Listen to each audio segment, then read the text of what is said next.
Welcome, Buffy and Sarah. Thank you so much for doing our motherhood class today, and I am going to leave you to it and mute myself. If anybody has any questions throughout or comments, can you please put them in the chat down the bottom, and we will do our best to answer them throughout the class and at the end. And at the end, we will unmute everybody and have a little discussion. So enjoy. Hey, thanks Amy, and hi everyone. So nice to see so many of your faces. And if you don't have your video on, please turn it on, because it's really so nice for us to be talking to your faces rather than just screens. It's a real treat, especially in the current environment. So today we are talking about a topic that is one that is really close to my heart, and I know it's really close to Sarah's heart as well, coming from two different angles, I think. So I'm Buffy, for those of you who I haven't met before. I think I've pretty much met everyone here. I'm a naturopath and nutritionist by training, but I'm also a mum to two little kids. And I had quite a difficult journey to getting my two kiddies. So I was diagnosed with Graves' disease about 8 years ago, which is an autoimmune condition. And one of the outcomes of that is that your menstrual cycles stop, so you stop ovulating. Basically the brain stops sending the signal down to the ovaries to release eggs each month. So I ended up having to go through IVF for my two babies, and they definitely weren't a first hit wonder either. So I had quite a few failed cycles before I got my two babies. And so I, from that experience, feel really intimately connected with women who are struggling with infertility, but then also how absolutely precious and amazing and magic that it is to actually, to get pregnant, to have a baby, a healthy baby, and then, the magic that then happens after that. Along with the circus, especially right now, because childcare, it's really killing me. But no, I love them to absolute bits, and so I really, really love this topic, and I'm so honoured to be joined by my good friend Sarah Thorn. She is a midwife down in Tauranga, the Mount. She's got a lot of experience, and she's very, very focused on using natural therapies, natural remedies, and in particular essential oils with her clients, with her ladies, with her mums to be, through their pregnancy and then also postpartum as well. So I'm really excited that she's going to be able to share all of that experience with you today. So what we're going to do is we're going to talk through basically the phases. So firstly, we're going to talk through fertility and what things you can do to support yourself to enhance your own fertility. Then we're going to talk about pregnancy and what you can do to support yourself through pregnancy. Through the actual birthing process, and then postpartum as well, because I was reading a little book last night, which we'll talk to as well. This is a really great book if you want to learn more. It's called Essential Oils for Pregnancy, Birth and Babies, and it's got a bit more detail. If you enjoy the chat today, then you probably will enjoy this book, especially if you are trying to get pregnant or are currently pregnant. You might find this quite helpful. But you have this baby inside you for 9 months, and then they come out, and it's this sort of weird time where they've been there the whole time, but you haven't seen them, and now they're out. I feel like those next 3, 6, 9 months are just as precious. It's just that now that you can see their face rather than being inside you. So hopefully you will learn lots today. I'm now going to hand over to Sarah, and she's going to run you through some of her thoughts on this topic, and then we'll just tag team as we go, because some of the areas are sort of a bit more my specialty, but a lot of it is hers. So Sarah, I will hand over to you. Hi everyone, I'm Sarah. I see some familiar faces on here, so hi everybody that I haven't seen for a little while. I don't know about you, Buffy, but do you want to start from the beginning and start with fertility, and then I can just kind of jump in with some ideas on that, and then we can delve more into the pregnancy stuff, which is kind of more my specialty? Yeah, sounds great. Sounds great.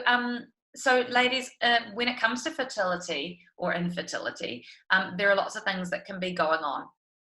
One thing that I would firstly recommend is really assessing your diet and what you're putting into your body. What we put in our food is basically like medicine. the old adage, let food be thy medicine, but it really is true. And I didn't quite click to me until I realized that when we take medication via the oral route, via the mouth, we are literally absorbing it through the exact same pathway. So if you think about it, if you had a headache and you were to take a Panadol or a Nurofen or a Tramadol, you're putting it in your mouth, swallowing it, and somehow miraculously 20 minutes later your headache goes away. Well, how is that? Because all that happened is it actually just went through your esophagus down into your gut and got absorbed into the cell walls. Well, in the very same way, if you are eating, let's say, a plate of KFC, and we've all been there, trust me, we have all been there. But if you're eating a plate of KFC, you're doing the exact same thing. You're putting it into your mouth. It's being absorbed through it's traveling down the esophagus, going into your gut, and then being absorbed in the cell wall. So in the exact same way as the components from the Panadol are being absorbed into our bloodstream and actually having action out at our organs, in particular our reproductive system, our endocrine system. In the exact same way, when we eat food, it's being absorbed through the gut wall into the bloodstream and having an effect out at our organs. So if you think about, I find that analogy really, really helpful to realize that what I'm actually putting in my mouth is like a low grade medication. The only difference being that you're eating it, 3, 4, 5, 6 times per day, and that it is somewhat less strong than a medication, but you're having it a lot. So diet is really, really important. I always like to think about focusing on more of what I call the top 5 and less of the bottom 5. It's not about eliminating the bottom at all, and it's not about trying to achieve some perfect diet, because there isn't a perfect diet. And I think particularly when us women try and obsess over and reach towards achieving some image of perfection, that's when we go wrong, right? Because as soon as the almond croissants, which we were talking about in the chat, as soon as the almond croissants come out, which are delicious and an enjoyable thing to have, if you're on some pursuit of perfection, and that's going to throw you off the course, and then there's a whole lot of repercussions that come from that in terms of like feeling guilty, and it ends up becoming a cycle which can get quite damaging in itself. So having more of the top 5. So the top 5 are vegetables. Woohoo! You can't ever go wrong with eating more veggies. Veggies are so full of vitamins, minerals, coenzymes, antioxidants. They are naturally low in calorie. They're high in fiber. They are so good for our gut health. They're so good for our immunity. They're good for our skin. There's not a bad thing you can say about a veggie. You cannot go wrong with veggies. So veggies are number 1. Just getting more veggies in wherever you can. Fruits are great. Nuts and seeds, legumes and whole grains. So more of those 5: vegetables, fruits, nuts and seeds, legumes and whole grains. And then when you're bringing in more of those 5, you're naturally going to be pushing out less of the bottom 5, which would be all the fun stuff. So sugar, alcohol, meat, dairy and processed foods. Sugar, alcohol, meat, dairy and processed foods. So again, it's not about not having any of those, because all of us want to have a glass of wine or a slice of chocolate cake or all those good things. It's just making more space for the other 5.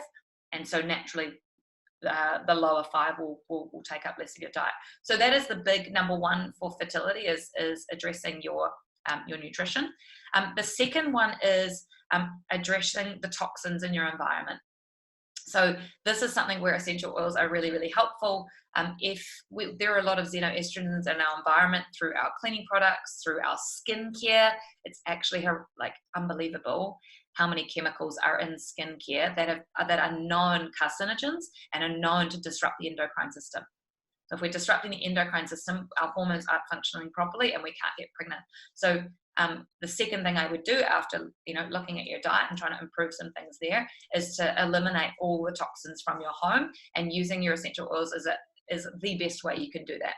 So when I went through this process myself, I just outsourced everything to EcoStore, because doing a DIY home cleaner was like, no way. I wouldn't even know where to start with that. So we just changed all of our products slowly over time to using natural products like EcoStore. Now I've moved one step further and actually starting to make a few of my own products.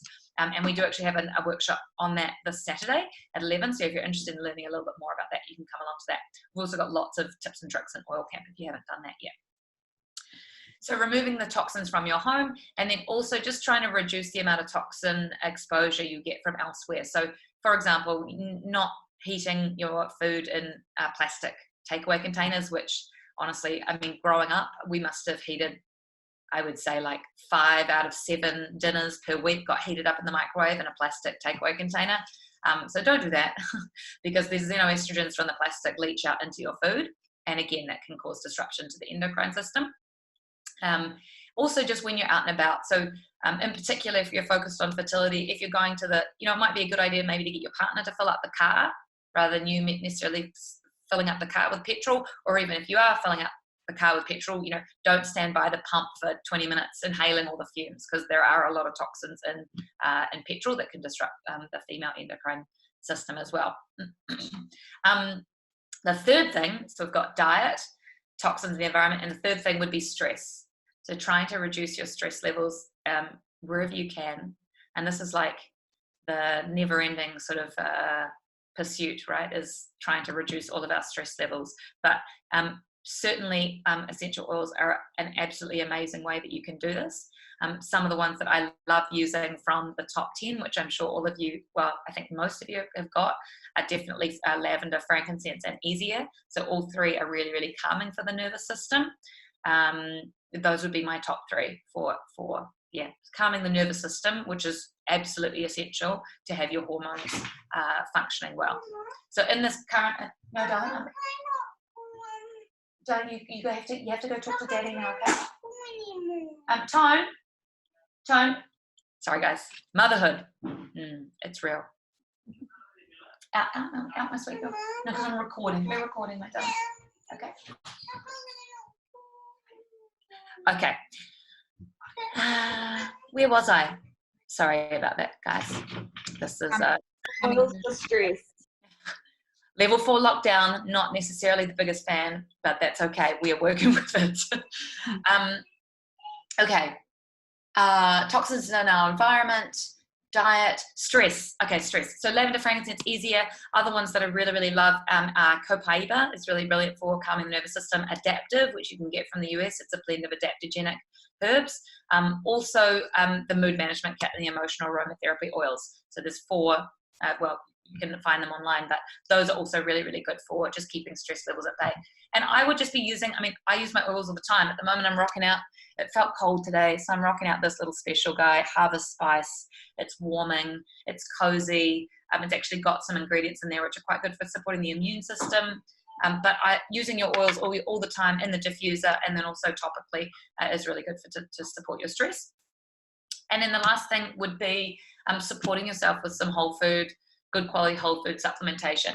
And we talked about this a couple of workshops ago, but when it comes to supplements, I started off being very, very skeptical about supplements and do we really need those? And that's a waste of money. And when I was doing my naturopathy degree, I thought, well, the whole point of me doing this is to try and encourage people to support themselves through natural whole foods. So why do I want people spending a whole lot of money on popping pills when we're trying to get them off medication? So I did go through my whole final year, clinical year of my degree, not prescribing a single supplement to a client. I only used food and herbal liquid herbs. But what I realized when I actually started my practice was that it was really, really hard to get women back to where they needed to be, and men where they needed to be, just using those methods, particularly if they are really, really deficient in some areas already. And so what I find with supplementation is that it really helps to lift you up and lift some of your levels up that may be really depleted, and they could be depleted because of diet, because of your upbringing, because of, again, all those things I talked about, toxins in your environment. Could also be depleted because nutrients in our food supply now are a lot lower than what they used to be, and the reason for that is because most food is grown in a monoculture type way. So instead of the old school farming where you'd plant silver beet and then you'd pull them out, and now you'd do pumpkins and you pull them out, and now it's time to do tomatoes because it's summer. That happens in your home garden, right? But it doesn't happen with the produce that turns up in our supermarkets. Those are all monocropped, generally, virtually always, and which means that they're planting silver beet and then clearing it, silver beet and then clearing it, silver beet and then clearing it. And so over time, over many, many years of doing that, the nutrients are sucked out of the soil, and you don't get the added nutrients that would have come from the pumpkins coming in there and the tomatoes coming in there the rest of the year.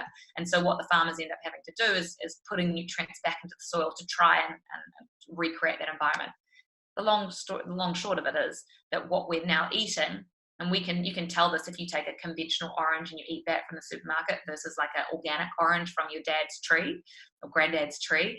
The one from granddad's tree is small, it's dark orange, it kind of looks ugly, but when you cut inside, oh my, it's like the color is really like deep, the flavor is really rich. In contrast, if you get a good old Valencia or an orange from the supermarket, from traditional supermarket, it's a non-organic type. It's big, it looks beautiful, but when you cut inside, it's not necessarily as super flavorsome as your organic one. And that is a direct reflection of the vitamins and minerals which are in that piece of produce. So again, that's another reason why having some good quality supplementation is really, really important, to make sure you're not deficient in any one level. And then the last reason why supplements are important is that as we age, and unfortunately we're all aging, my friends, anyone who's under 30, you're still on the growth path, but over 30 Emma, but once you hit 30, our bodies are starting to decline. So our ability to absorb nutrients, it is starting to decline. Our bone density, it is starting to decline. Our musculature is starting to decline. We're moving towards the end phase after 30, and so our ability to absorb nutrients from our food is much lower than in our teenage years, in our early 20s. Anyone notice how when they were a teenager in their early 20s, they could eat whatever they wanted, party all night, drink whatever, and still totally function? And now that ability is sort of, it's like 2 drinks and you're on the floor.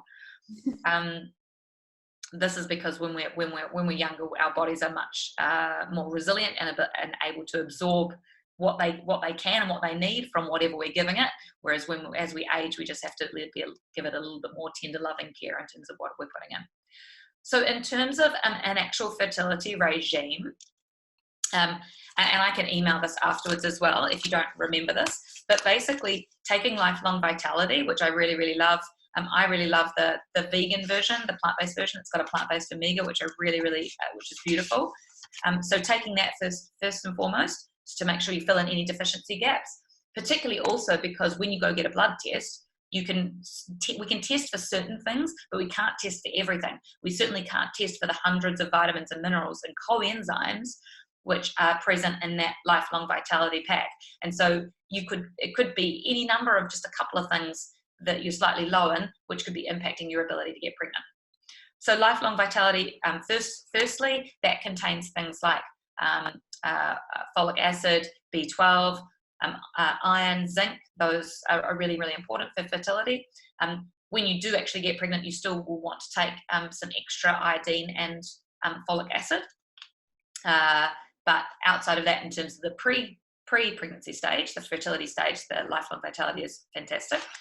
I then really like boosting your immune health so that you can latch onto the baby, or the baby can latch onto you and hold in place well. And so often one reason that people aren't getting pregnant is because of an immune system which is not quite functioning well. So what we want to do there is firstly do a little bit of a gut cleanse. You're going to be doing this anyway through your diet and from removing toxins from your environment, but then also using some things like oregano. There's actually a supplement called GX Assist, which is a little supplement that you can take into the mouth and swallow, and it goes all the way down into the gut, and that will actually help to cleanse out anything like candida, overgrowth of bacteria, and generally just clean the gut ready. to then repopulate it with good quality bacteria. And you can do this by using a good quality probiotic. I really like using PB Assist. It's a totally dairy-free, broad spectrum probiotic that doTERRA does, but also getting some good quality fermented foods into your diet. So like your sauerkraut, miso, tempeh, tamari, fermented breads like sourdough, kombucha, kefir, that type of thing. So that's to repopulate good bacteria in the gut. And generally you would do a gut cleanse in the first half of the month, and then boost with probiotics in this and fermented foods in the second half of the month. So, because hopefully you're wanting to help with implantation. What can happen is if the immune system is overactive, so this was the case with me with Graves' disease, then when the egg and the sperm meet and the baby tries to latch on, the body actually goes, oh my gosh, it's a foreign body. Like it's something foreign. If you've got an overactive immune system, let's get rid of it.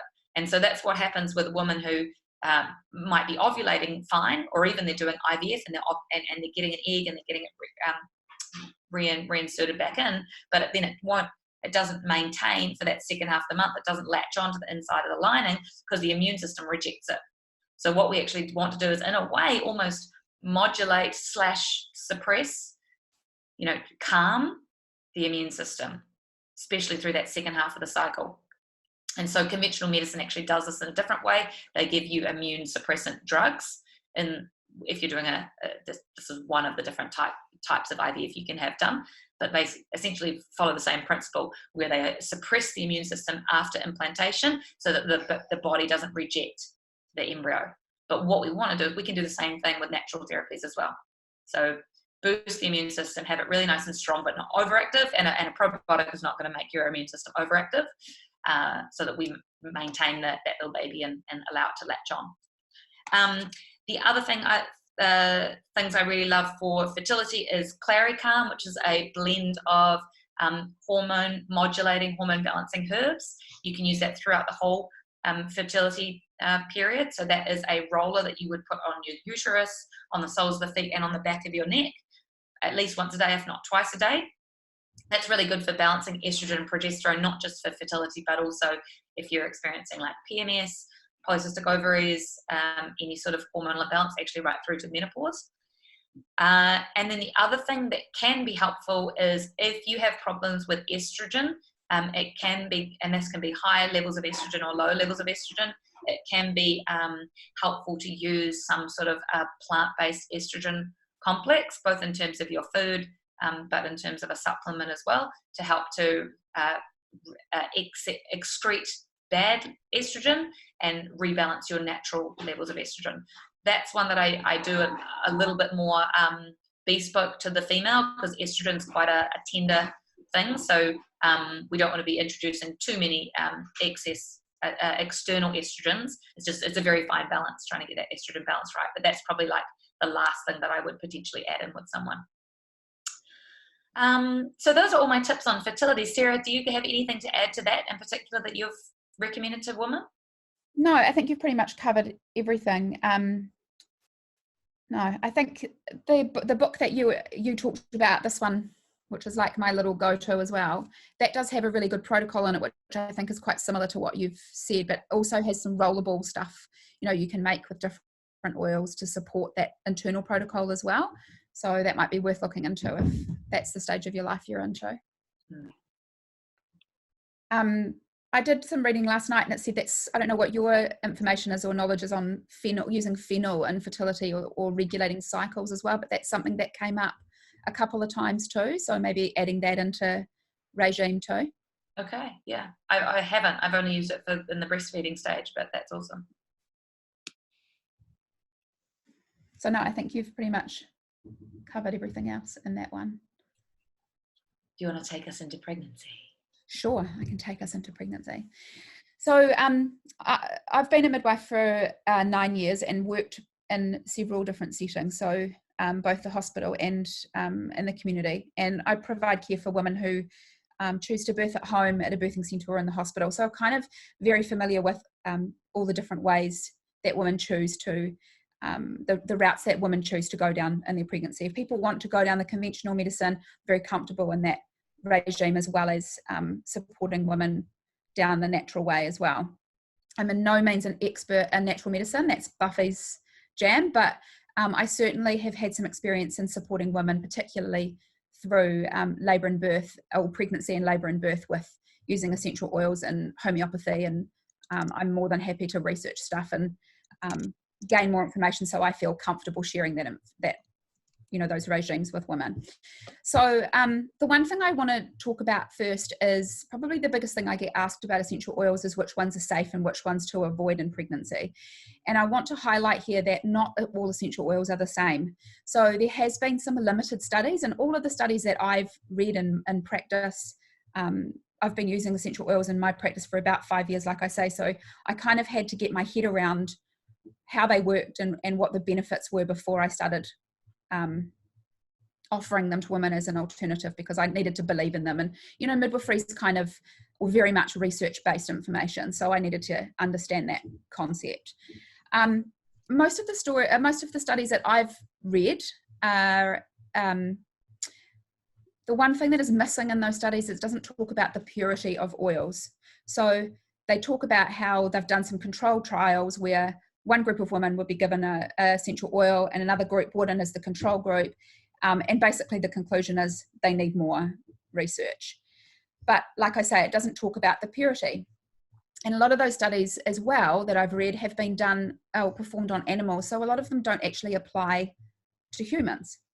So I wanted to kind of point that out. The other thing I really want to point out with essential oils in pregnancy and labour and birth is that we're wanting balance, not change. So we're not wanting to go in gung-ho and use something of really high potency, like everybody uses 10 drops of this and 10 mils of fractionated coconut oil, and that's one size fits all. That's not necessarily the case. It's like using conventional medicine, like your analogy before, Buffy, talking about taking a tramadol or a Panadol, and somehow our body knows where to send that, and it takes away a temperature, it takes away a headache, it hurts your sore toe. Essential oils are the same. So for one person might need to take two paracetamol, where one other person might need to take one. So same with oils. We know that people have different thresholds, and it's about finding that therapeutic level. So you can overuse them. We need to respect essential oils. It's not something that we just, like I say, go in and use the maximum dose. It's finding that threshold. So I always start low with women and then build it up if we feel like that needs to happen. The other thing I need to point out here as well is that they are therapeutic, so they do build up in your system. So start slow, build up until you get the therapeutic level, and then you know where you're at. The other good thing about essential oils is obviously they are more targeted, so they're able to rush to the area in your body where it needs to be and work more of a unique and innate biological way. So we can choose whatever we need to use it accordingly, and but what we use for us may not work for everybody else. So, for example, everybody talks about clary sage in labour. Clary sage on its own might be amazing for one person, but for the next person they need to add a little bit of myrrh in it as well, or a little bit of frankincense to amplify its use. Or it might be that clary calm works really well for somebody in labour, where it has no effect for others. So it's kind of finding that balance. So it's not, if you think about clary sage in pregnancy, and there's a lot of information out about avoid clary sage in pregnancy, it's not about avoiding it, it's about dimming the light of it. So when Buffy talks about using clary calm, that's a blend. So it's not like gung-ho and saying here's the full potency clary sage and that's going to cause issues in your pregnancy. That's like walking into a room of spotlights. So if you think of walking into a room that's really bright, it's uneasy, it's stressful, it's unsettling on our bodies and our minds and the way we feel emotionally, when we use clary calm, it's like walking into a dim room. So it's more relaxing, it's easier on our body uses it better. Does that make sense? Yeah, cool. Got a whole heap of blank faces in front of me. So while we talked about the fertility aspect of things, actually, one more thing I want to say is again, about the one size fits all with oils. Yes, oils smell amazing, and most of us are attracted to an oil for whatever reason. And I want you to know that we should use oils innately in pregnancy. So if you like the smell of it, it probably means you need to use it. If you don't like the smell of it, but you know, like you've picked it up or you've chosen that oil because you're wanting to use it for a specific reason. If you don't like the smell of it, don't use it. It means that your body doesn't need that particular oil. Go to the next option or the next option until you find what works with you personally. And that's kind of on like a physical and emotional level as well.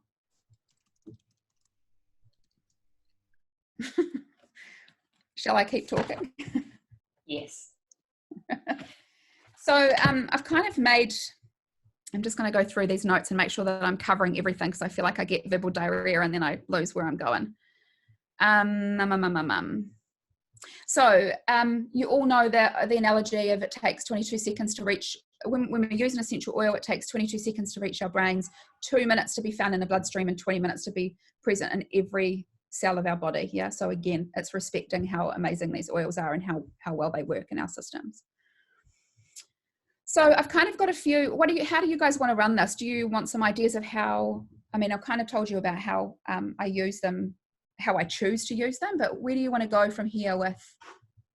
Sarah, I reckon some specific tips like through pregnancy. So like what things you would recommend in the early stages for morning sickness, perhaps muscle cramps or sore lower back, and then going through, you know, to the end of pregnancy and then into labor birth.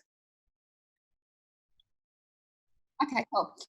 So obviously the biggest thing that we talk about in early pregnancy is morning sickness, and I think that it's choosing again innate oils that work for you. So there's kind of a list of them that I would start with, and they would be ginger or cardamom, or together ginger and cardamom, and they're really good because they settle the gut and block the receptor pathways for nausea. So they generally have a pretty good effect on women with morning sickness. The next would be peppermint, and that's because it's so well known for its digestive benefits and is commonly used for nausea or digestive issues. However, if you don't have peppermint, which most of us do, it's in the top 10, but a spearmint is another really good one to try, and you'll either like one or the other. Spearmint works the same way as peppermint, but it has a longer lasting effect, so you might choose that one. Lemon's really good, it's refreshing, it reduces liver toxicity. It kind of is a good go-to. And frankincense. Now, my old mate Frank, I use all the time. I used to really not like frankincense, the smell of it, until I kind of learned more about it and learned how amazing it is. But I would use frankincense in probably 90% of the blends that I use with women, not only because it's a really good grounding, amazing oil, but also it amplifies everything that I put it with. So if I'm making a rollerball for morning sickness with those oils I've talked about, then I would add frankincense to kind of boost the effects of those oils as well. So you don't have to use all of those oils, but you can choose the ones that speak to you and put them together in a rollerball and use. And it might be that you need to adjust a little bit. Again, like I say, the dilution can be changed for everybody. The other thing that some people do just go to is Digestion. So some women find that this is really good, other women can't stand it. So, but it is kind of good for many things in pregnancy. So it's good for heartburn, it's good for constipation, that fullness that you feel after eating. So, you know, have that one on hand as well, definitely. The other thing that I want to bring in here is a mineral. Buffy, I don't know how you feel about magnesium in pregnancy, but some reading that I've done, obviously we know that it's really good for muscle cramps through pregnancy, but I did some reading and found that it works really well with morning sickness too. So it can be like a real balance of minerals like you've been talking about. Yeah, no, that makes sense to me. I haven't specifically used it for that, but it sort of makes sense to me, because it's, again, you're not only calming the physical muscles like the musculoskeletal system in terms of our legs, but you're actually also calming down the spasms that might be happening in the stomach as well. Totally. And the other way of when you think about magnesium, you think tablets, right? But you can actually use it topically. So you can get a really good quality magnesium gel or oil and just put it topically on your skin. So if you're feeling really crap and you can't take tablets, that's another good way to get it into your system. And also with cramping, if you're using it for that reason, you can use it directly on the muscles that are cramping, which is usually legs. The other thing for cramps is deep blue or ice blue and aroma touch, which are both really good for topical relief. But always dilute them. I'm a big believer in diluting oils for pregnancy. A lot of them, they say you can use them neat, but like I say, use them diluted, and you can always, build them up if you need to. Stretch marks. This is another one that people want to avoid at all costs. Personally, I think they're badges of motherhood, and I think we should wear them proudly. But if you are blessed not to have stretch marks, using Celubel or your beauty blend, this one, little roller ball, this is amazing for stretch marks. I would recommend, though, this does come undiluted. It comes in a roller ball, if those of you who haven't seen it before, but it is undiluted. So I would dilute this down and use that daily on your belly, once or twice a day if you want to. Smells amazing, works really well. And actually this pops up a couple of times in what I'm going to talk you through. It's really good skin healing on a deep level. The other way to do it if you don't have Celubel is making your own blend, and that would be like lavender, myrrh, frankincense. Cypress is another one that'll pop up a few times, and geranium pops up a few times. Geranium's a really good oil for increasing blood flow to the area that you're using, so that's why you see it a lot in skincare, like facial skincare regimes. Varicose veins and hemorrhoids, these kind of both go together, and this is a hormonal response for a lot of women in pregnancy, to do with relaxing the smooth muscle, which is cell walls, so blood vessel walls. So cypress is the best oil to have on hand for this, and you can make it into a blend. So you can use, or actually going back a step, for varicose veins, I would use cypress oil on a warm compress on the area directly 2 or 3 times a day, and that will give relief for that heaviness, burning, itchiness that you get from varicosities. You can make a hemorrhoid spray, and while women in pregnancy do get hemorrhoids, probably this is more relevant to postnatal, and that would be, after the birth.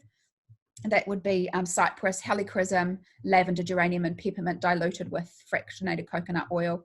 And also you can use it in conjunction with witch hazel, which works as a natural astringent and works really well for that too. I've actually made a spray several times up for women who have had hemorrhoids after the birth, and they have had the best results with this, far superior to any ultra-proct or medication that you can get from a pharmacy. So it is amazing stuff, very powerful. Sorry, Sarah, can you just repeat what was in that? Oh, so sure.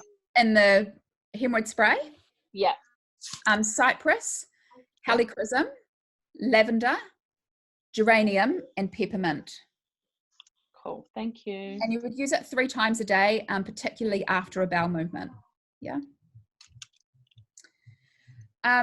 Baby's position. So if we're wanting to encourage baby to turn from a posterior position, you can do some lower back massages, or partners, support people can do a lower back massage with peppermint and myrrh in slow circular motions, and do that 2 to 3 times a day. You can also do that in labor as well, and that will help turn a baby that's posterior. I'm a big believer in acupressure as well. So I do a lot of acupressure, and will use oils directly on acupressure points, particularly with women in labor. So that's another aspect of my practice, but I feel like that's a whole nother conversation. Do I keep going? Are you all with me? Yeah. Cool. So the next thing is sleep. So alongside morning sickness and cramps, sleep would be the next thing that I get asked a lot about. So I feel like sleep is really individual to the person. It's not about, it's about why you're not sleeping. So is it hormonal? Is it discomfort? Is it just that you cannot get yourself into sleep? Is it stress? Is it environmental? Is it diet? So I feel like it's really individual. And lavender, kind of, when we're talking about essential oils, lavender is kind of like the go-to, right? That's the first thing you think of when you think sleep. Yeah. Lavender can have the opposite effect for some people. And I've found that personally, and I've found that with people that I know and that I've offered lavender to, that like it does nothing for me, or it makes me feel more wired. So I find, again, talking about the dim light, lavender piece is amazing. So you're bringing in other oils, and lavender's still there, but it's on a lower level. So lavender piece would definitely be my go-to for that. And actually, after a really busy night, working all night, with a woman in labour, the first thing I do is come home and put lavender piece in my diffuser, and I sleep like a baby. Not that babies sleep that well, Han. But yes, that's my first go-to. Otherwise, you can try oils like Roman chamomile, bergamot, frankincense, and put that on the bottom of your feet or the back of your neck. Or you can use lavender piece and balance, or vetiver and juniper berry are really good as well. I'm not a big advocate, I might get shot for saying this, but using them internally through pregnancy, I don't think that that's a good idea. I think using them topically and aromatically are going to have the same benefits, if not better benefits, through your pregnancy. And that, I guess, comes down to my experience and my willingness to share this information with people and stand behind it. Yeah. So labour and birth. So there's a number of oils that I take to my birth with me. This is my little birth kit of oils that's with me at all times. And it has several little things with my little coconut oil. These go everywhere with me. They go to clinic, they go to postnatals, they go to labour and birth. So everybody gets to try them if they're open. I've not yet met a person that doesn't want to try essential oils. They're all like totally into it. So there's a number of them that I take with me, and I do have some go-tos. There's others, like I say, that I'll use for some people and not for others. I kind of was talking to Buffy about this the other day. Hey, Buffy, about how I can talk to you about what works and what I would take and what I would do, but actually it comes down to the vibe of the room and what the woman actually needs. So I'm like a little walking chemist, right? So I can go in and say, how are you feeling at the moment? Or she's telling me how she's feeling and what's happening with her labor. And, you know, a lot of midwifery is facilitating a birth. You're not like in their space all the time. You're kind of sitting back and watching, and how does the room feel? How is she acting? How's her husband reacting to the situation? How's her mum reacting to the situation? And then introducing oils on that basis. So although I have my go-tos, I change it up all the time. It's about how the situation is unfolding.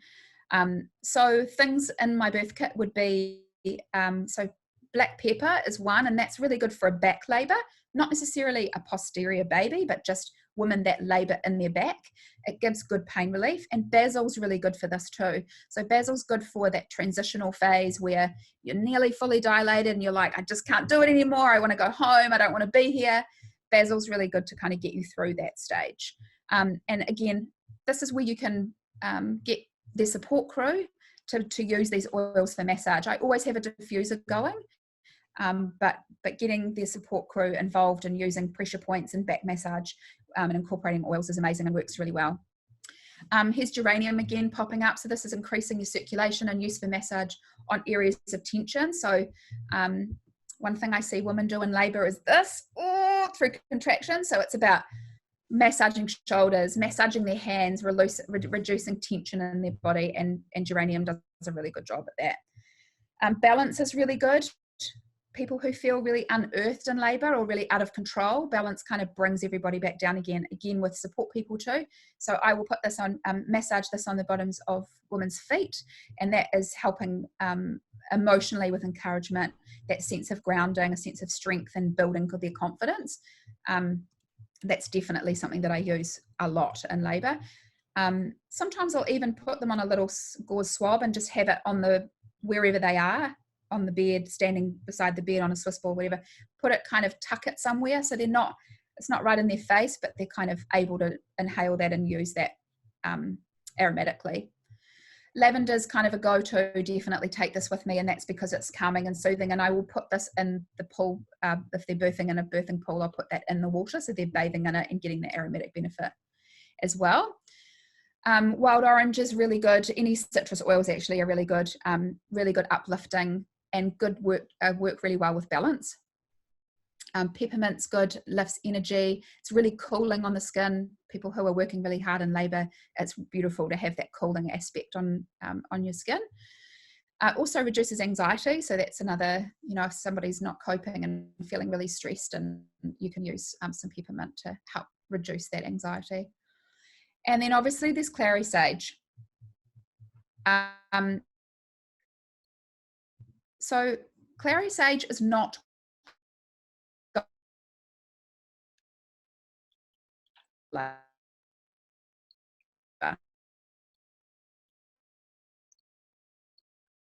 from my experience, I'm their age, if they're doing, or if they've had like whole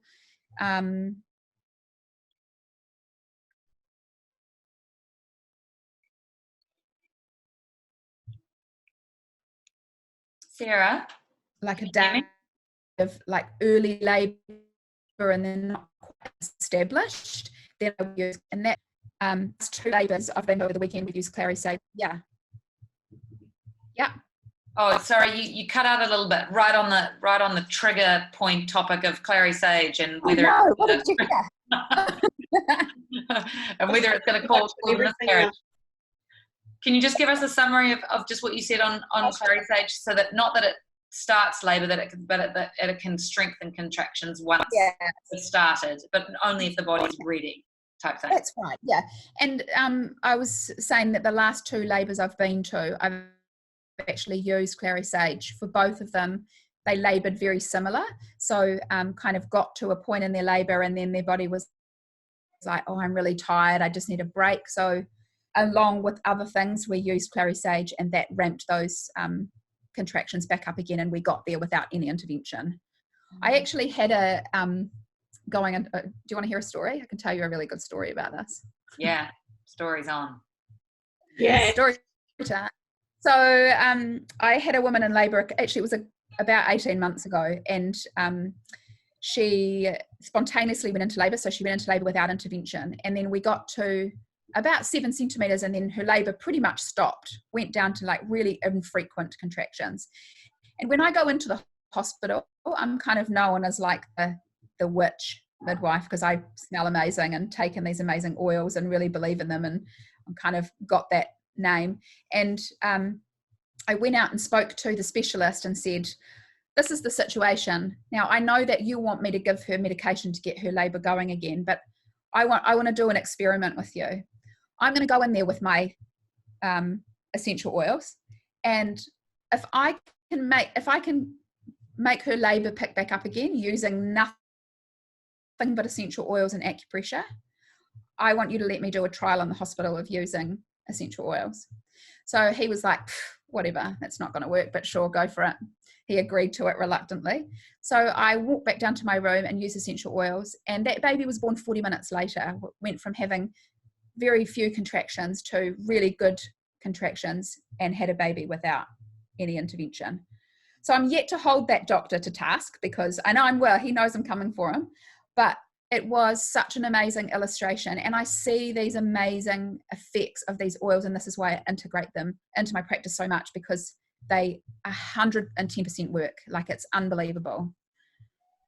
So I feel really strongly about them, if you can't tell. Anyway. And Sarah, this is awesome. And we've got obviously some recent experience with Hannah just having a baby last week. She was saying that she also used copaiba as in addition to the ice glue rub, because it's really good for pain. So 3 drops under the tongue. Yes. Copaiba, and also started using Clary Sage sort of around that 39-week mark, and said she felt that. And you can only know intuitively when you do it yourself, right? Because it's like, I have so many women say, oh, but I've read that this isn't safe, and I've read that we can't do this, and I've read that this, and at the end of it, I say, look, you can read whatever you like, and I can tell you what I think, but at the end of the day, you need to do intuitively what you feel most comfortable with.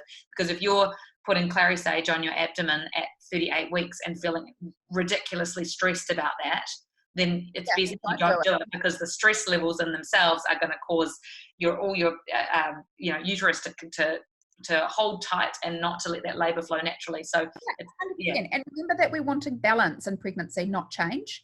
Yeah. So sometimes your body can be like, I'm nearly there, and we do something and it kind of tips you over the edge, right? So Clary Sage is a good hormone balancer, so that may have been part of tipping the scales and starting labour.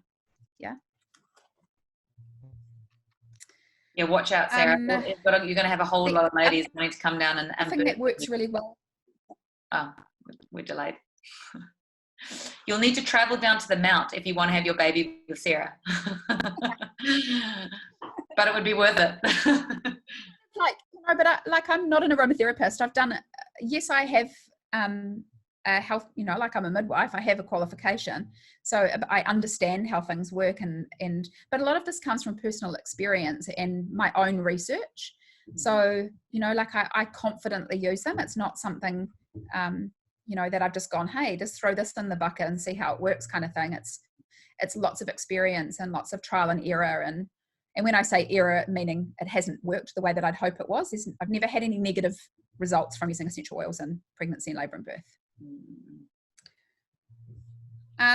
So the other thing I would use with clary sage is myrrh, and myrrh works really well, particularly those labours that have completely stalled. So I would add a little bit of that in as well. Clary sage is also good on an emotional level as well, so it reduces anxiety for the woman as well. And I commonly use it in third stage too, and in layman's terms, that's the birth of the placenta. So after the baby's been born, the placenta, we're waiting for the placenta and we don't want to use medication, I'll use clary sage. Or even for after pains, it's really good as well, massaging on your belly using a heat pack. And again, my old mate Frank shows up in this point as well. I use this the most in labour to amplify oils. If I'm using clary sage, I'll usually use frankincense as well. So we've talked about after pains, healing and like making a perineal spray. So if you've had some stitching, or if you've had a small tear, or you're just tender, as most women are down there, then you can make up your own perineal spray. And I would use lavender, frankincense and helichrysum and dilute that with fractionated coconut oil in a spray form, and you can use that as much as you like, really. And again, how many drops would you put in that spray into how many ml bottle? Yeah, so I was just going to say, I would start small and add to it if you felt like you needed to. So maybe 5 drops of each. It's a really sensitive area, so you don't want to be really gung-ho with it and then be like, oh my gosh, that's way too much. So kind of have a play with it and see how you feel. Some people don't like using fractionated coconut oil as well, because it's quite thick. It's not thick, but like it's not like water. It's not like you can feel like it's something light. So you can use a water or even witch hazel or something like that. You just want to kind of emulsify it first. Can I just butt in here? Yes, you may. This stuff here, I just made this and it is amazing. It's kind of like gel, because I can't remember which proportions, but it's something like half witch hazel, half aloe vera gel.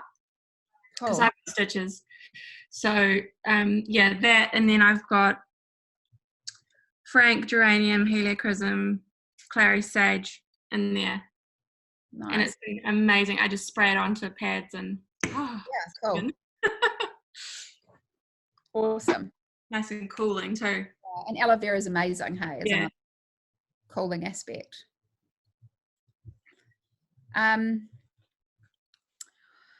Nipple trauma is another common thing, and I kind of want to point out here that you can't just use an oil and expect that it's going to go away, or use something that's going to go away. It's actually what's causing that trauma. So don't jump straight to an oil. Talk to your midwife, talk to your support people about the latch, and is the baby latching correctly, check the baby's mouth, what's anatomy like, and then go ahead and use this healing kind of process, so that you're not healing it and then making the problem worse, and then healing it and then making the problem worse. And those of us that have breastfed with cracked nipples, oh my gosh, it's like toe curling, horrible pain. So you want to make sure that you're managing it well, and the reason behind why you've got that nipple trauma. So I would use, again, this is geranium, lavender, helichrysum, and it's diluted down. So similar to that perineal spray, it's all about skin healing. Perineums and nipples are really vascular, meaning there's a really good blood supply to them. So they heal really quickly if you're using the right things, and you're doing the right things. So breastfeeding and lactation, these are kind of really common oils. Increasing supply is fennel and basil. And I remember, Buffy, when you came down to stay with me last year and you were breastfeeding, and you were worried about, like, you'd had a really busy day and you're worried about supply, and you used both of those oils, and you were like, oh my gosh, this is amazing. The next day you were like, seriously, made a difference. Yeah. And I've had a couple of other ladies, but another one who said she reckoned after she started using them that her milk supply increased 50%.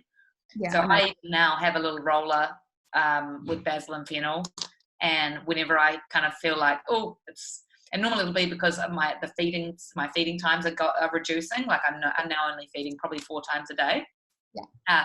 And so it's reducing, and so I will still use that roller, and I just go equal amounts, fennel and basil, 10 drops of each, up to 20 drops of each. Again, just assess it for yourself with fractionated coconut oil, and just applying it around the breast, so not on the nipple, but around the breast. And I just do it. I'm not too, some people say, oh, then you should wipe your breasts clean before your feed. I don't really worry about it. I just will put it on, apply it after a feed. So or before I'm going to bed, not right before the baby's face is going on there, because we don't want the oils in there. With newborns though, and I think, if you're using this with a newborn, I would say 100% you should wash your breast before you feed, because they feed fairly regularly, and you don't often have the time, for your body to absorb it all. So I would, but that's me, and I'm a big don't ingest them, particularly babies shouldn't ingest them. And it's like any kind of nipple cream that we would use, apart from like a Kawa balm or a Pure Land, which is, don't use that. You don't have to take that off, but I would suggest you take oils off. And that's just me personally. Different with an older child. Yeah, I probably didn't start using it, I don't think, until he was at least 6 months, because the milk supply was fine. Yeah. So back in that early phase, definitely you want to be. I mean, I almost recommend for babies. Well, we'll talk about this soon, but for babies up to 3-6 months, if you don't need to use anything other than water, just use water. Yeah. On their actual skin, on their body. Absolutely. Yeah. I just had a really good thought and it's completely gone. Let me go back to here. Breastfeeding, fennel. Oh yeah, that's what I was going to say. So using oils alone is not going to boost your supply, right? So we know innately that breast milk is produced by supply and demand. So regular feeds, correct latch, unrestricted access to the breast by the baby is going to help boost your supply. These oils are going to support that.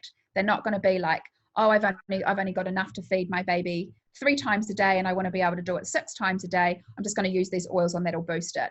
It's about that regular unrestricted access, and these are helping support that too. You talk about breastfeeding teas and stuff. They have fennel in them. But if you're using oils, this is like heightened version of that.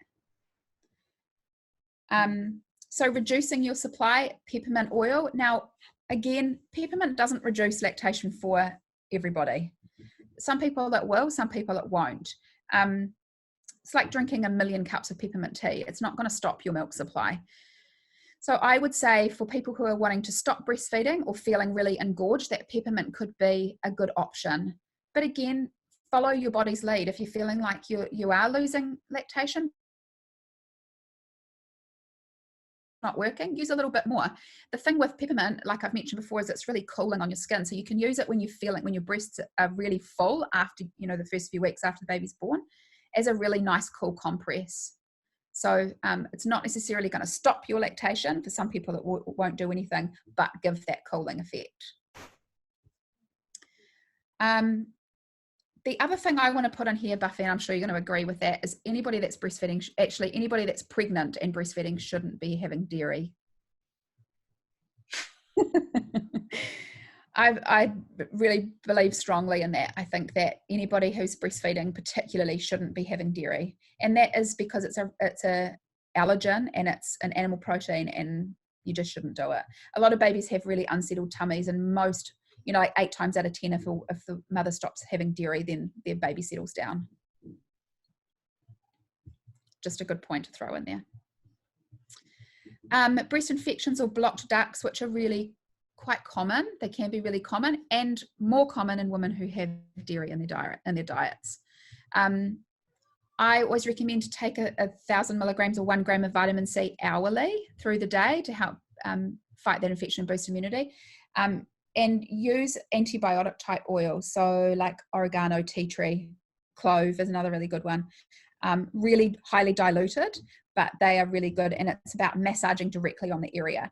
The other thing I want to point out here is that you don't want to just use that and expect it's going to go away. Again, it's not going to work for everybody. Breast infections, I have seen some nasty ones in my time. If you feel like that you're not getting relief from them, you need to seek medical attention, because they can turn bad really quickly. But by all means, particularly blocked ducts, you can use those oils to massage and help alleviate that block. But again, if you're not getting relief, you need to seek medical advice about it, because they can get bad.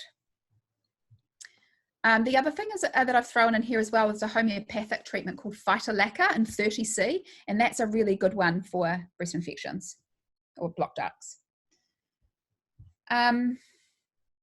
Digestive issues for babies. Lots of people would think that, or we talk a lot about colic and reflux. That was a big one. At the moment, it's kind of tongue ties. There's always like something that's happening with a baby.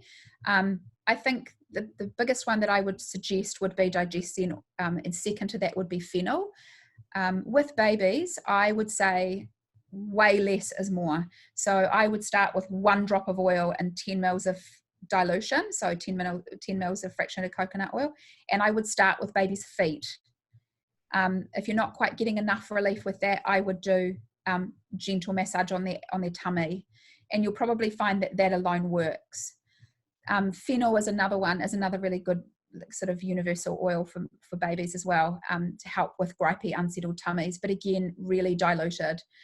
I would go a maximum of 3 drops of combined oils and 10 mils for a newborn baby. I wouldn't go any more than that. And that's because their bodies are super sensitive, their skin's really sensitive, and their body uses them really well. You can make an array of nappy balms, again, with those really healing oils, geranium, lavender, tea tree, all really diluted. Or Salubel again. This is another really good one to use in a nappy balm. Amazing for healing skin. The other thing is being environmentally friendly, and the one thing again that I see a lot of in practice is bottoms that are red raw from using wipes, conventional wipes. So it's like when you blow your nose over and over again, doesn't matter how soft the tissue is, you kind of get really sore. And when it's wet and when it's added, which oil for the skin? Is it this one? Is that the one you're asking, Joy? Salubel. Yeah. I can hear my daughter singing a song on the other side of the wall. It's hilarious. I wish you could hear it. Take the computer into a room with you. She'd be horrified. So using homemade baby wipes, and there was a video that I saw ages ago of how to make them, and it's basically getting a roll of paper towels and cutting it in half, so you've got 2 ends with the tube still in the middle, and then getting a container and putting fractionated coconut oil, water, and then lavender, tea tree, and maybe it had geranium in it, maybe just lavender and tea tree, because they're both really good healing oils, and then put the end of that roll in the water so it absorbs it up, and then take the cardboard bit out of the middle, and then you've got wipes. Way more environmentally friendly, much nicer on skin, and smells amazing, has good healing properties. So I definitely would suggest that. Who has the link? Do you have that link, Amy? Someone just put up here. Oh, Joe. Yay, Joe. Cool.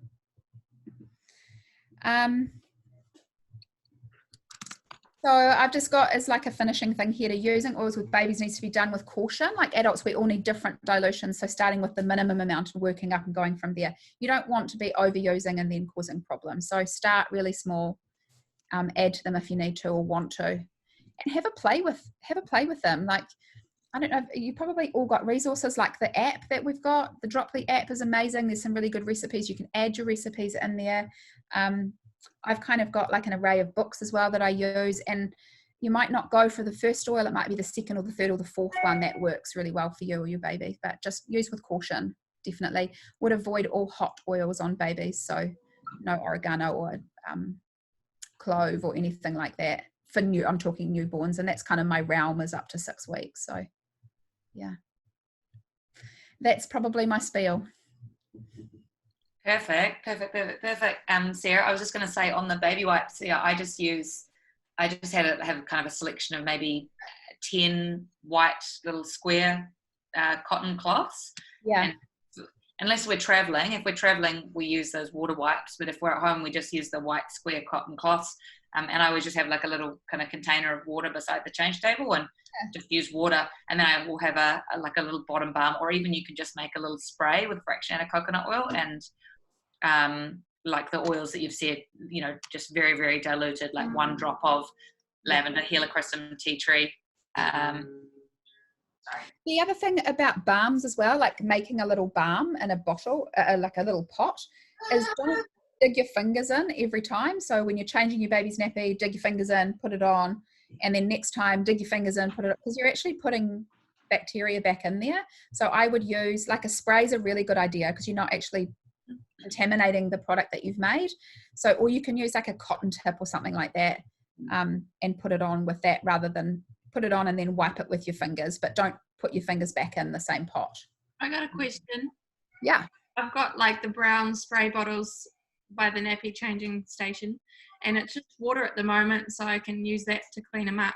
But is there merit in having just fractionated coconut oil in a spray bottle, so like you can kind of clean with oil? Yeah, absolutely. And you might even find that that it helps, like it's easier to clean them with that. Yeah. But I just wouldn't put oils in water though for a baby. But you'd know that anyway. Yeah. Yeah, no, I'm not really using any oils directly on him, just for me at the moment. Yeah, cool. Torrin now actually picks up the little brown spray bottle with the oil and puts it down by his little man bits and tries to spray it on while he's on the change table. Yeah. Knows the routine. That's awesome, Sarah. I just wanted to, there was a couple of other things just as your baby gets a little bit older, only a couple of other things that I had in my notes to add, which is really the next big common question that I often get is about babies with teething.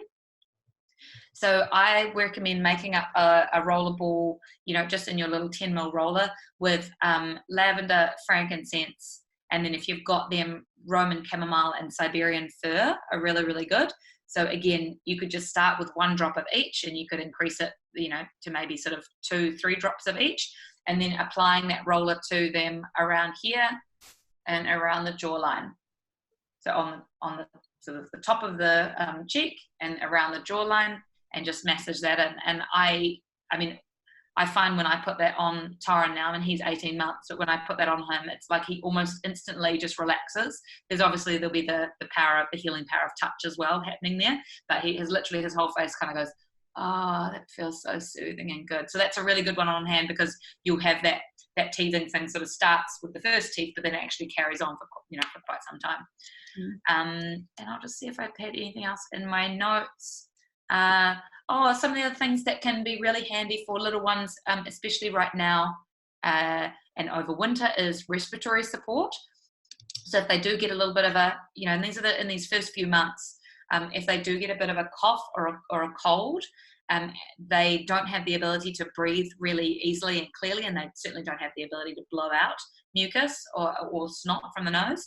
So using things like Easy Air, tea tree, and lemon, either again in a roller with just 1 drop of each, or actually my preference is diffuser. So where possible with infants and newborns, if I can use a diffuser based solution before putting something on their actual body, then I'd always go for that first. So a drop or 2 drops of Easy Air, lemon, and tea tree in the diffuser, and that can help them to breathe easily.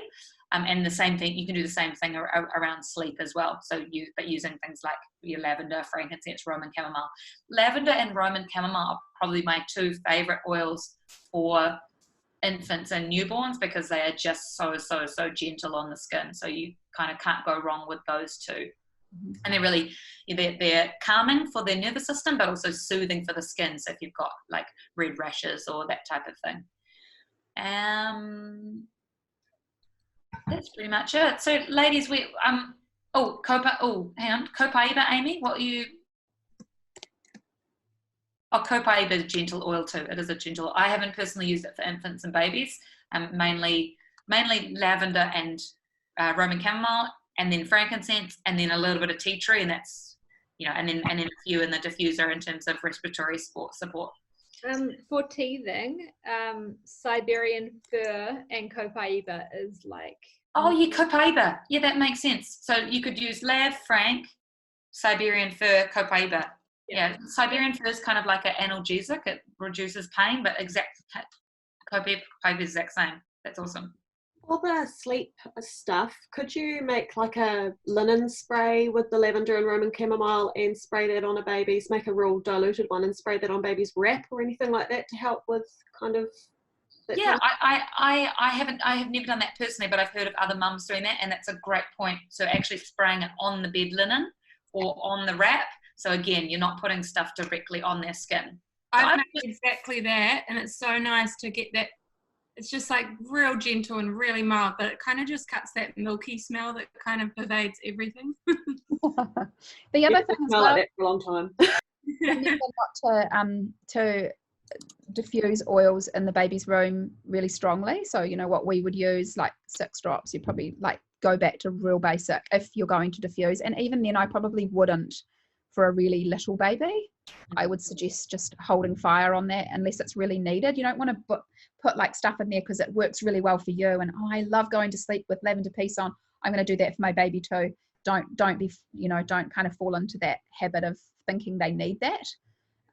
Use it, think of it like again, you're wanting balance, not change. So you don't want to do things that aren't necessary. Yeah. And exactly, and using them like they are a medicine, because they are a medicine. So you wouldn't give a baby Panadol unless they really, really needed it. So unless they really had a cold, a flu, a major fever, that type of thing. So with little ones, in terms of especially topically, I'm like water first, and as little as possible. So using that approach, less is more for sure with babies. Yeah.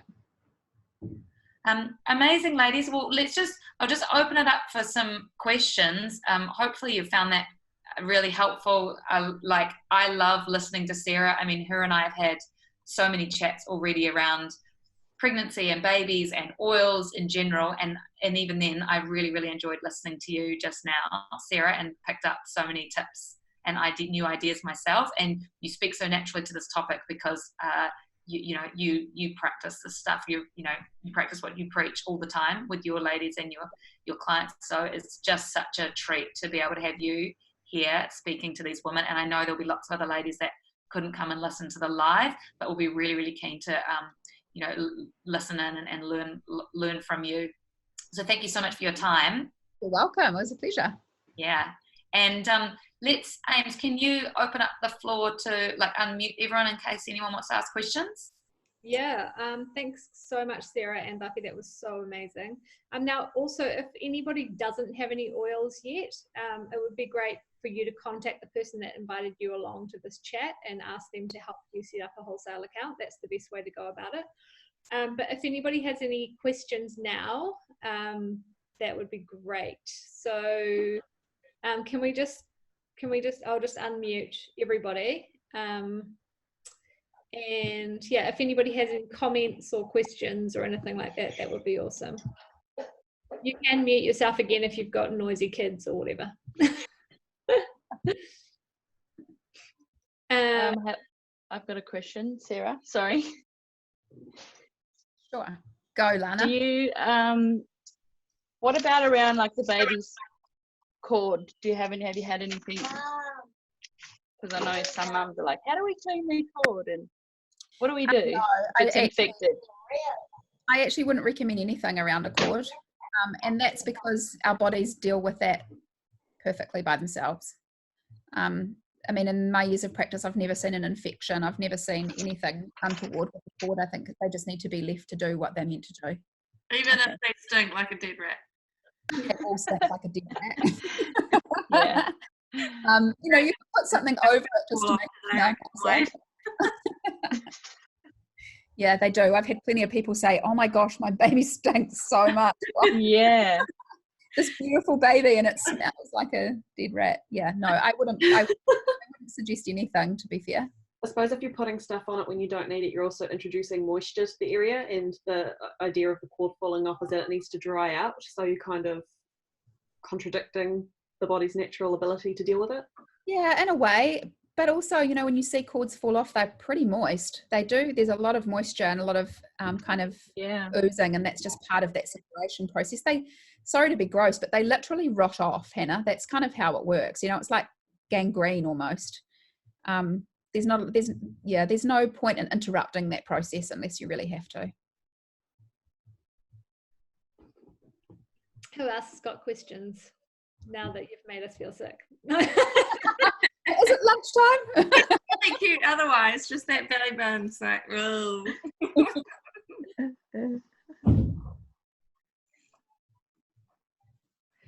What stages is everybody in? Who's trying to get pregnant? Who's having a baby? Who's pregnant? Who's got babies? 6 days old. Oh, 7 days old. Oh, Yeah, so we've got, all right, 7 days old, Gemma. Gemma, do you want to unmute yourself? Introduce us to your little bubba. Hi. She is 5 weeks old now. Oh, so nice to see you. So nice to see her as well. And we've got Mira. She's under me. Do we get to see your beautiful face? Mira is currently pregnant. I think maybe 25 weeks now. cool. Mira has gone to the bathroom. But that is me. She was having trouble listening, hearing now.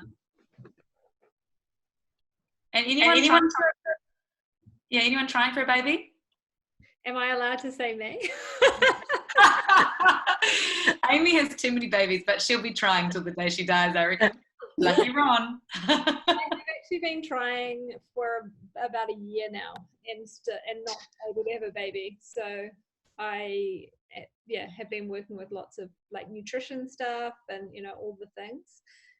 But it's good to, like, it was good to hear about the low immune system, because I hadn't really thought about that part of it yet. So yeah, that was interesting. And I do have already 5 children, so if I can't have another baby, well, I've already put an order in to say that I'll adopt a baby through Liz. You've got to even up those numbers, Amy. 6 is amazing. I reckon those Sarah. I reckon those 5 kids are acting as a natural contraception. Oh yeah. And when you spoke about the stress, I was like, oh yeah, okay. Like stress, it's not to be underrated. I mean, the unfortunate thing is, it's hard if you're trying to have a baby and you can't, because you see these people just getting pregnant on it from a one-night stand, and you're like, well, how did that, you know, that's someone. Well, that's been me once, so I've done that. But in saying that, the woman's hormone system, endocrine system, is just such a delicate beast, and like sleep and stress are just such a big one. You know, it's like the old story that is really, really true of women are trying to get pregnant, they're doing IVF, they're doing all sorts of fertility treatments, and then when they give up and go, you know what, it's not going to happen for me, boom, they get pregnant. Because and literally the only difference is that they lost that expectation, you know, that sort of desire to control things. And we're in this current day and age, we're so used to going, oh, I'm gonna work and focus on my career until now, and they're right now I'm ready to have a baby, so it's got to happen. And the female body doesn't work like that. It doesn't like that. So, but stress, also you're reducing stress and increasing sleep. Yeah. Also, every month I'm like, should we do it now? Oh, maybe. Do I really want another baby? Yeah, well, you do have to have sex, so that is like a critical. Oh, fuck, that's what I'm not doing now. I'm definitely doing that, Buffy. In the drawer. Mira said hi. 25 weeks now. That's awesome. And Rebecca's just a horn bag. She's just telling us all about her sex life.